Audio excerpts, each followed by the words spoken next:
Okay, I actually found the report. What I'm quoting from is the 2021 census that was published in 2023. So it's, you know, from a publishing standpoint, 2 years old. From a reporting standpoint, 4 years old. I will put the link of this in the description on YouTube. But this is all Canada. It's the demographics of the skilled workforce in Canada, which is where all these reports that I've been talking about have been pulling from. So this is the source document, which is probably what I should have found out beforehand. And I want to shout out to a fellow baker. As much information as I'll give you, that actually sent this to me, and so I think it's great. So in 2021, Canada's Red Seal workforce totaled 1.9 million workers, which is down 2.9% from 2016. So those are the total number of people that are working in the Red Seal trades. I also learned that there are 50 categories of Red Seal trades. And if I pull this up here, I'm going to pause this because I'm not as hard. Okay. I found it here. So, from boiler makers, concrete finishers, glazers, heavy equipment operators, mobile crane operators, plumbers, like it's a big, long freaking list. Tool die makers, machinists, instrumentation and control technicians. So there's a lot of people that are in there. And as noted, the most I'll do it over here. The most popular trades for the women, because this report focuses lots of on the Indigenous and women. 28% are cooks. 25% are bakers. They are construction trade. 20% are construction trade helpers or laborers. Roofers are shingles. And oh, sorry, I am absolutely lying to you. These are the trades with the highest share of youth workers. Electricians are 15%.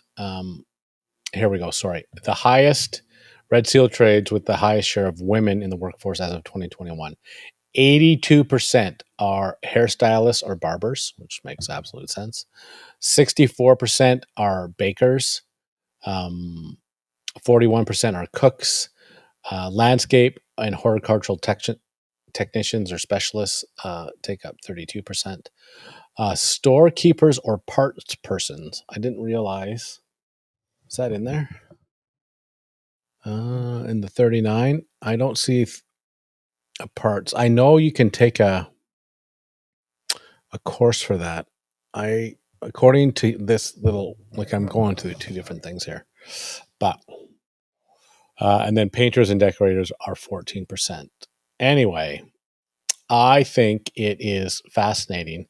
One of the things that I wanted to sort of dig into that I was where to go. I'm going to pause this. Sorry. Okay, I found it. What do you think the immigration numbers are immigrants that are involved in the trade? I was shocked by this, truly. Before 91, 25% of the Red Seal trades were were immigrants. Figuring out how to say that. In currently between 2016 and 2021, it's only 15%, which is up 3% from 2001 and 2005, which was 12%. So only 15% of the workforce, and that includes the 1.9 million that work in the skilled trades. I think that's fascinating numbers.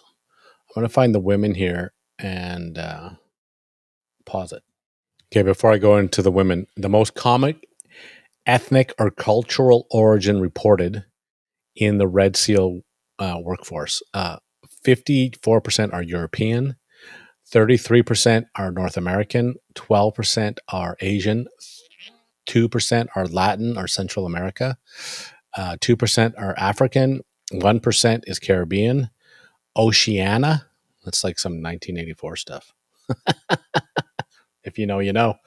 is 0.3%, and all the rest of them take up about 5.3 to bring our total to 100. Okay, I'm going to find the ladies.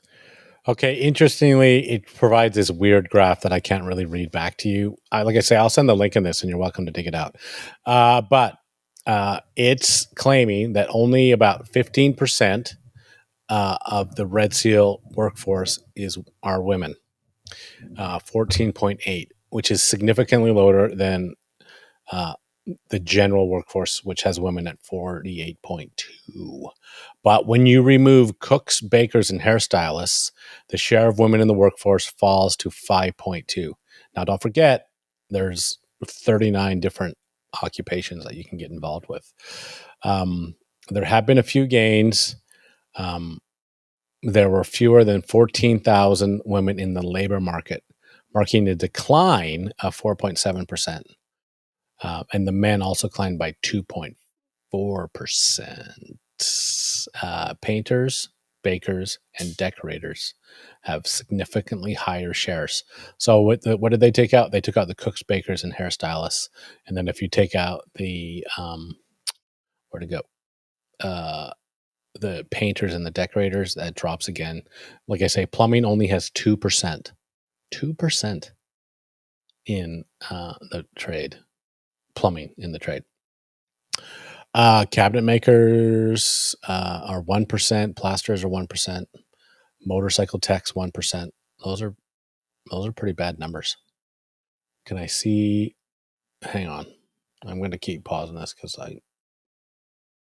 again, according to this, the number has fallen by 0.01% for plumbers. Ones that are bakers went up by 3. Insulators, all the trades that are in the positive: bakers, painters, cabinet makers, insulators, plasterers, storekeepers and parts, motorcycle techs, boiler makers, construction trade helpers and laborers, machinists, heavy duty equipment contractor or operators, carpenters, tool and die makers, concrete finishers, electricians. That does not include the industrial power systems and roofer and shingles. Gas fitters are all in the positive. The negatives, where the women are not going to, are plumbers, bricklayers, refrigeration and heating techs, cooks, automotive service. I'm just reading this stuff, man. Floor covering installers and structural metal and plate work, sheet metal, tile setters. Interestingly, where did I see the red trio say, or the red seal trades that has the highest visible minorities are painters and decorators, hairstylists and barbers, machinists, bakers, and cooks. Most with the indigenous. Anyway, I think it's fascinating. Construction, roofers, iron workers, and heavy equipment operators. I already did the where they come from. 54% come from Europe that are in the trade. Interesting. I won't go over disabilities because that's a minefield. Interestingly, the top 5 highest earning and the lowest earning, the top one is instrument technician, industrial instrument technicians, electrical power line and cable workers, industrial electricians, heavy duty equipment, crane operators, and then the lowest that starts off at 200,000 and goes to 160,000. And the lowest are floor covering installers, painters, bakers, cooks, and hairstylists, and that starts off at 76 and goes to 44. The average income for the Red Seal trades is the highest in Quebec, or British Columbia at 117,000. And then the Prairie provinces, which obviously includes Alberta, 111. I bet you if they gave it to Alberta, we would be the top. And I think that Manitoba and Saskatchewan brings us down. Those are my thoughts, not yours. Atlantic Canada is 83,000. Quebec is 94,000. Anyway, it's a fascinating look into when you get into the demographics of what's actually happening in the trade. I think it's important that we understand what's going on. Like I say, I would encourage you to look through this report. It's a 20-page report. It's very easy to read. The demographics of skilled trade workforce in Canada, insights from the 2021 census. Get into the trades, start charging more money. It is evident to me, based on these numbers, that we are far fewer than I ever thought we were. If someone would have asked me a month ago how many plumbers are there in Canada, I would have easily said hundreds of thousands of us, hundreds of thousands, and I would have been dead wrong. There's hundreds of thousands working in it, but there's only 16,700 certified journeyman plumbers. That's a low number, and of that number, I was talking to someone today. There's 165, and I encourage them to be 166 women that are certified. And when you when you type it in AI, there's only 3 women that come up. And if you're on Instagram, then you know 2 of them. It's fascinating to me. Absolutely incredible. Anyway, my thoughts, not yours. Check it out. See the links in the descriptions, and let me know. Let me know what you think about that. I think it's craziness. My thoughts, not yours.